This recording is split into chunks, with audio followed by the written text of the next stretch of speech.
still love. Can we ever sit down? Talk to me nice, I'ma talk back, baby. You know how we get down. Get away, we gon' work it out. What's good? Welcome back. Welcome back. Welcome back. MMGA. Once again, it's on. Once again, it's on. Here we are for another great episode. Another one. What would I don't know what I would do without coffee.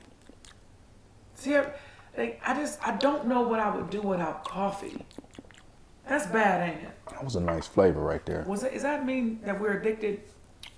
To caffeine? No. See, here's the thing. Caffeine, for me, is a secondary benefit of the flavor of coffee. It just happens to have caffeine in it. I love the taste of it. Well, I guess I've tapped into addiction then. You've tapped into flavor. I'm into addiction because the flavor is a secondary benefit. Really? Yeah. I do coffee. Oh, my God. Because, and here's what I've just found out, y'all. Caffeine really doesn't give you energy. What is it? It just does something To your receptors, right? to the receptors to make you not be tired or whatever. But it doesn't like really boost your energy for real. I don't know all of the proper terminology and all of that. So when I drink coffee, I'm just reducing the opportunity to be tired. Well, That's what we've done. So recently, y'all, I love Starbucks. Shout out to Starbucks. I ain't shouting Starbucks out. Well, they have all my money. So Julius and I were going every day. We both go sometimes twice a day. And I got to the point where I realized that I was consuming too much caffeine. I mean, it was bad. So I would go get a quad shot of espresso. See, that's too much. Over ice. But I was only drinking that in the morning. That was it. That's too much. But I was looking up how many milligrams of caffeine is in with your heart. one espresso. Y'all, and it would be, so I would drink it in the morning, and then I would be driving like later in the afternoon, and I would feel like anxious or racing thoughts or my heart, beating out my chest. And I had the espresso hours beforehand. And I was like, I can't continue to consume this much caffeine. It cannot be good for my heart at all. Yeah, no, not that much at once anyways. So. I know you're not reading. I know you're not reading your phone. Yeah, I was reading a text message. No, this is what I don't need you to do. We did that. Season 1, that was cool. We're not doing that season 2. This is what I don't need you to do. Don't touch my phone. I'll touch anything I want to touch. Don't touch my phone. Like no. I touch this phone. You're just being mic. I rebellious. touch whatever I want. You're being rebellious. I'm asking you not to. No. And so you're not going to respect my wishes? No. That's ridiculous. So don't touch my. I'm not asking you. I'm just telling you. You're not don't telling touch me my nothing. phone no more. Don't respond to a text. Don't touch look at my a text. phone. We busy. Don't touch my phone We no busy. more. I could kill two birds with one stone. Oh, we've already talked about the scientific proof that that's not true. What? You cannot be fully committed to more than one thing. I ain't saying nothing about full commitment. Because you tapped out quick. I said kill two birds with one stone. I was talking about coffee and you tapped out and then you came back too like, oh, yeah. You know I'm talking the truth. That's why you ain't saying nothing. Y'all listen, I would like to just move forward. What are we talking about today? What are we talking about? Okay, because you're... The undesirable friend. Yeah, the undesirable friend. This is going to be good. So in a marriage, right? Yeah. Here we are. You get married and your spouse has an undesirable friend. So what I mean by undesirable, it does not mean that this friend has done anything foul to your mate. You just don't like them. But so give some reasons why you might not like them. Is it personality conflict? Could be personality conflict. Could be you don't like the way that they raise their kids. You don't like the way they treat their husband or wife. You don't like the way that maybe their political views. Or you don't like the lifestyle maybe that they live. Yeah, it's just Or you just don't really think it's and because of those dislikes, you don't feel like it's maybe healthy for your spouse to be around them. For your spouse to be around them. Or for them to be around, because you have, and I know this happens a lot of time in college, like, you have your college buddies, right? Mm-hmm. And then you go to college with somebody, or you're in the service with somebody, or it's a childhood friend. And so this person is like close, like a sister or a brother, right? Could be in the same sorority or fraternity. Mm-hmm. They're in your wedding, and then you get married, and your spouse is like, man, I just don't care for Ray. Like, I just don't care for Ray. But then, Ray is your dude's or your husband's boy. Yeah, and so then he like, so why not? And it's just like, because Ray just always got something smart to say. Or Ray always messy. Or Ray always negative. He's just undesirable. What do you do in a marriage if your mate has a friend that you just don't like? I mean, I think first of all, you got to really like look at it and find out why. Why don't you like them? Yeah. What's the real reason why? Because, we be hiding behind reasons for real. No, sometimes people just get on your nerves. Okay, true. But the only way to really find out if they really just get on my nerves, do they trigger something in me? Like, what is it? Maybe you encountered a guy named Paul back in the day. And you and Paul never messed around. You just knew him in college. Yeah. And you just couldn't stand him for whatever reason. I got people like that right now. And so then your husband's dude remind you of Paul.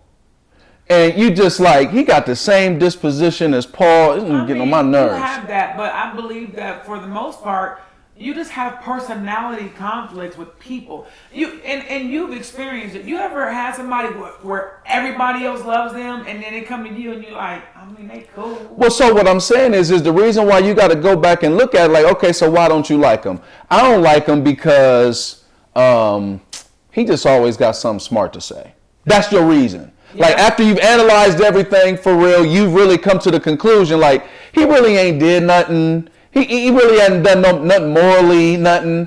The Negro just always got something smart to say, and he just get on my nerves with that. Get on my nerves. And so if we have this conversation, Paul gets on my nerves. Paul is always saying something slick about what I got on, or the house, or what you... Or just something smart. Whatever. Got something to say. Agitating, irritating.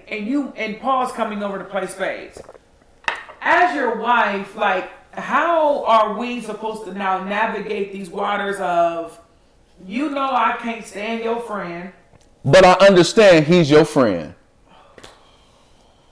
And that's where it gets hairy right there. It does, because now... He's your friend. You shouldn't... Do he got to come over? You shouldn't have to not have a friend because I got a personality conflict with him. Is that true? Or not? I think that's the question. Because here's the deal. Like, if he hadn't morally done anything wrong, he ain't sleeping around on his wife. None of the stuff to where you could legitimately say to your husband, it ain't healthy for you to be around him. Well, what if he's not married, and what if he's a single dude, and what if he out here just slanging and banging? That's different. That's one of them things where it's like, babe, I don't know if it's wise for you to be around him because he got a lot of women and he's spreading himself around. And I don't think it would be healthy for y'all to be together like that. I ain't saying you can't be friends with him because I get it. That's your boy. Y'all grew up across the street. What does that look like now, though? I feel like it looks like boundaries. You have to set boundaries for him, and that would be your conversation with your mate. Like, hey, I think you're gonna need to probably create some boundaries on how you guys interact and all of that because he's spreading a lot of seed. So is there? Seriously, he's a seed spreader. Bro, what is happening? He's a super spreader. He's a super spreader. He's a super spreader out here. When COVID first hit, that's what they was calling people. Yeah. Walking around with no mask. He's a super spreader. Yeah, super spreader out here. Okay, so can you have these said boundaries in the relationship with the undesirable friend and your husband or your wife? So it's game night, right? Or it's couples night, whatever. I'm your wife, and I do not like Ray. Ray just gets on my nerves. How do you now navigate? Because Ray is also probably the godfather of our kids. Maybe, yeah. How do you navigate this space now with Ray? I mean, and me. And what's fair for me to request of you? That's a great question, and I think it's going to need to be a compromise on both ends. Now, I'll say this. Ray can't come to my house.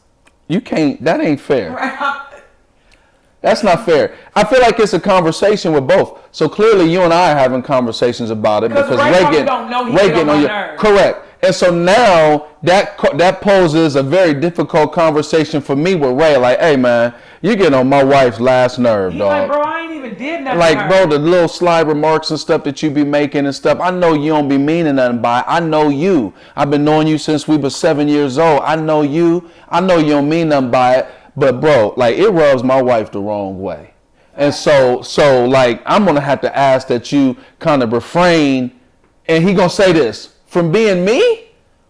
Ooh, see, Ray, that's why I don't like you. Refrain from being me.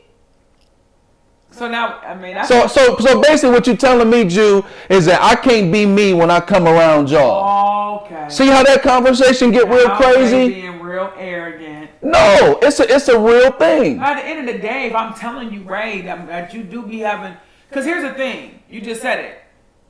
I mean, I know you, but you do. At the end of the day, you know that he do be saying little slick stuff, or it could be something like this. My granny would say, you don't never talk about religion and politics in mixed company because it could go either way. And so it could be that Ray's super political, right? And maybe we have a different party that we side with. And when Ray come in, Ray is always being extra. Trying to push his viewpoints and his ideologies into, we just trying to play spades, bruh. You talking about, all of these different foreign policies and all of this stuff. So then do you have a conversation with Ray like, look, bro, like, we love you and stuff, but man, could you let off the politics tonight? Or it's right in real time, like, Ray, we ain't about to get into all of that politics because somebody gonna mess around and get rubbed the wrong way and it's gonna be all awkward. Let's just play spades and keep it pushing. So, as your spouse, I'm just to let you know that, hey, your friend's undesirable, your friend gets on my nerves, and that's that. You then take that, you settle that the way that you're going to settle it. And here is what is difficult, is I have to be okay with the way that you decide to settle that. Or here's the hard truth. You might need to settle it. Because once we really analyze it. That's your friend. Hold on. Once we really analyze it, we could really come to the conclusion that Ray ain't really doing nothing. That's a you thing. And there's some things that you need to settle within yourself for the reason why that's getting on your nerves. Because we can analyze it and we could be like, well, so what really is he doing, babe? What's really happening here? See, time out. This is where me and you, this is where we don't get along at. Because this is where you are infamous at. Women want to always feel what? Secure. And safe and protected. I beseech you, therefore, brethren, not to do that to your wife. So hold on. If your wife hold on. is saying to you, hold up. Listen, your friend, he creeps me out, or he gets on my nerves, or every time he comes around, he's saying, if your wife or your husband is uncomfortable for whatever the reason around your friend, what I would say would not be a good thing to do is basically let them know that they're the problem. I didn't say come out guns a-blazing. I said after we sat down and so you like, look, Ray's getting on my nerves. And I'm like, well, what's he doing? You're like, I don't know you. I'm going to let you know in a minute when I really think about it. And so then you come to the table with what it is that Ray's doing that's getting on your nerves. And you're like, he's doing X, Y, and Z. And so then we're talking about it. You're talking about women wants to feel safe and wants to feel protected. Me helping you feel safe and helping you feel protected is also helping you understand what could potentially be a blind spot or a trigger spot for you as my spouse. And so after we think about it and we talk about it, I'm like, babe, like, what really is he, like, what is he saying? Sometimes men don't understand or don't think it's a big deal about what other men say. And sometimes women don't think it's a big deal what women are saying. I'm not saying those instances. I'm not saying the instances where it's a man thing and I don't see nothing wrong with it. And you, conflict. Well, let me finish. It's a man thing and you don't understand it. And I'm looking at you like, why you tripping? I'm not talking about that. I'm talking about when it's a real live situation that it's really a you thing. Or let's flip it. It's a me thing. You got a friend that's coming around and I say to you, I can't stand Shantisha. Too close to Shantae. Wait a second. You know, I can't stand Shantisha. And you like, babe, what'd she do? And I'm like, it's just something I don't know. And then when we talk about it, you know me. And you looking at me, you like, Jew, I love you, you my husband and everything, but that girl ain't did nothing. You tripping. Or, and there's been times where this has happened, we've sat down and analyzed, and we figured out why she's a trigger for you. Right, and so it ain't a her thing. Maybe it's not a her thing. But what I'm saying is, it doesn't matter why she's triggering you. It is my responsibility to make sure that I manage her when it comes to you. I mean, of course, management needs to take place. It doesn't matter to me if it was something that you dealt with and it was a trigger, or if Shantisha was really off the chain. Either way, it's on Ashante because you're my spouse. You're the one triggered by her from whatever, past issues, past relationships, whatever. At the end of the day, it's my job to understand, okay, she is annoying in this area and it annoys him because of X, Y, and Z. Then I probably wouldn't have Shantisha over in a closed circuit setting with us because of that. So I don't all the way agree with that. I don't all the way agree with that. So continue. I don't all the way agree with that. No. I'm not saying progress shouldn't be made.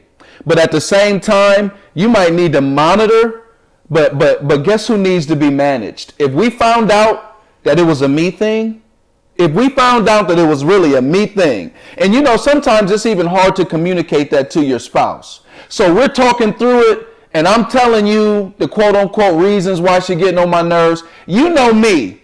And we got to be careful how we communicate to our spouses. In your mind, you like, you tripping.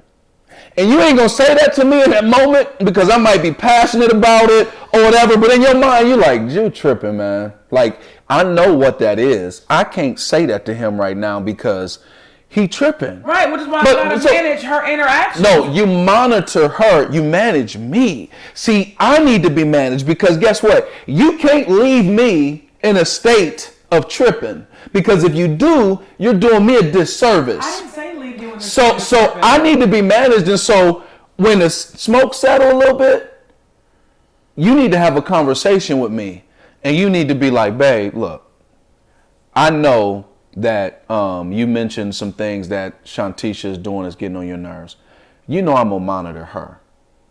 I'm gonna make sure, you know what I mean, that, you know, that whole situation is monitored. But I do think that that's something that you should take a peek at because I do know X, Y, and Z. There has to be a conversation. So what happens when you have a spouse that is not this just perfect, reasonable person who thinks clearly?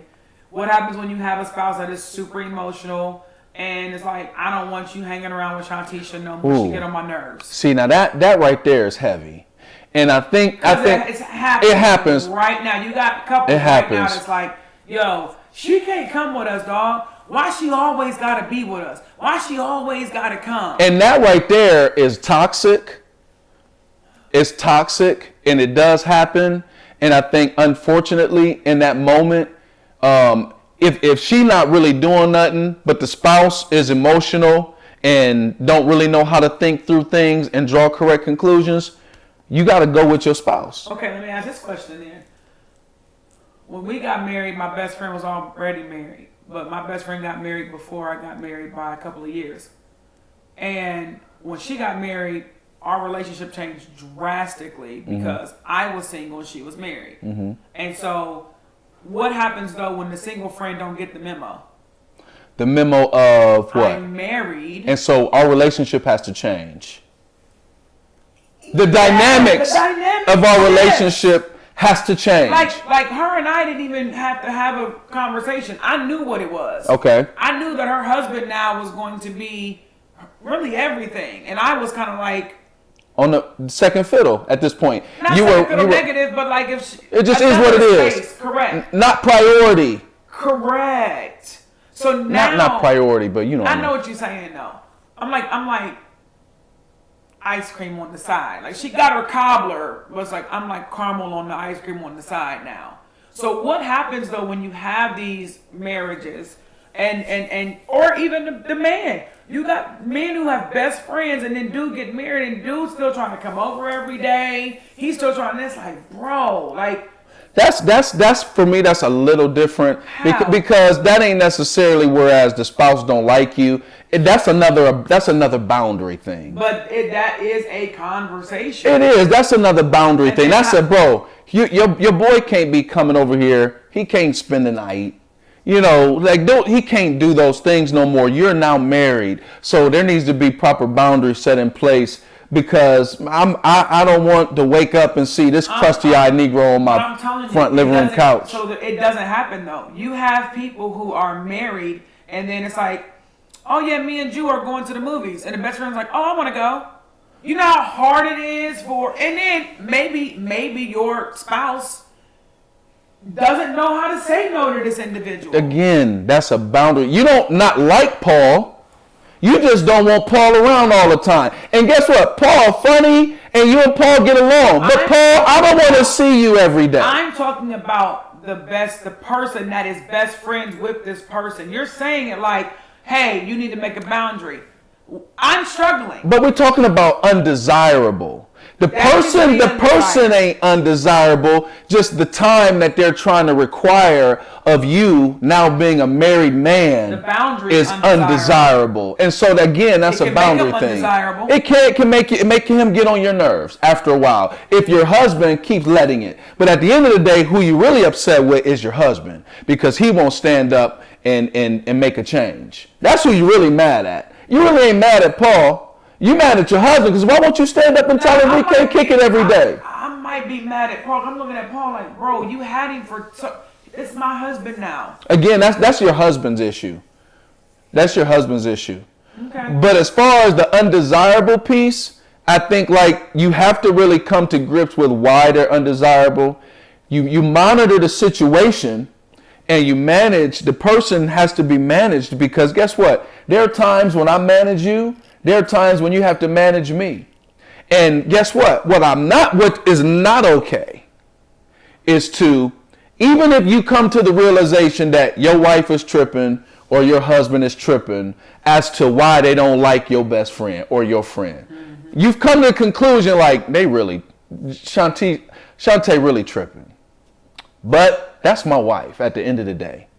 You know what I'm saying? And so there needs to be just at that point a conversation, and it's like, bro, look, I know you don't really mean nothing by it. I understand you. It don't really bother me, but it really bothers my wife. And so when we're together, I would ask that you not do whatever it is that you said gets on your nerves. You know what I'm saying? Whatever you mentioned that he does that gets on your nerves. Yeah. I would ask that you not do that. You know you my dog. I love you, bro. And that's what I want to. That's what I mean by making me feel safe. At the end of the day, you or me making sure that we communicate with the said person and say, hey, listen, like, I love you, I really do.